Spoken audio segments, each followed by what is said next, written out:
Trump ప్రభుత్వం విధించిన కొత్త సుంకాలు అమెరికాలో సామాన్య ప్రజల జేబులకు చిల్లు పెడుతున్నాయి. ఈ నిర్ణయం వల్ల ఒక్కో అమెరికన్ కుటుంబంపై ఏటా సగటున $2,400 అదనపు భారం పడనుందని ఆర్థిక నిపుణులు హెచ్చరిస్తున్నారు. ఈ నెల 7 నుంచి ఈ కొత్త టారిఫ్లు అమల్లోకి రావడంతో దేశవ్యాప్తంగా నిత్యావసర వస్తువుల ధరలు ఒక్కసారిగా పెరిగిపోయాయి. ఇప్పటికే మార్కెట్లో స్పష్టంగా కనిపిస్తోంది.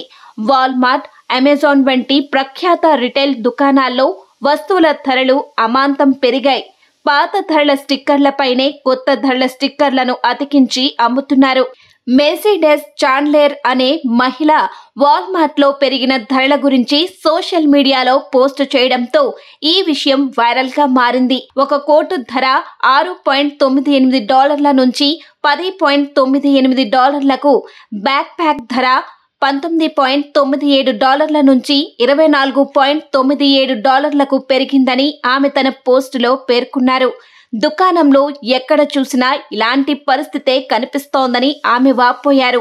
భవిష్యత్తులో ధరలు మరింత పెరుగుతాయనే ఆందోళనతో వినియోగదారులు అవసరమైన వస్తువులను ముందుగానే కొనుగోలు చేస్తున్నారు.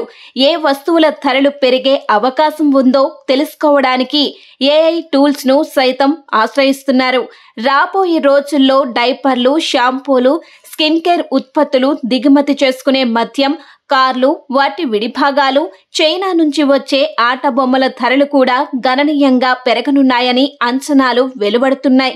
సగటున ఈ బాదుడు 35% వరకు ఉండవచ్చని నిపుణులు చెబుతున్నారు.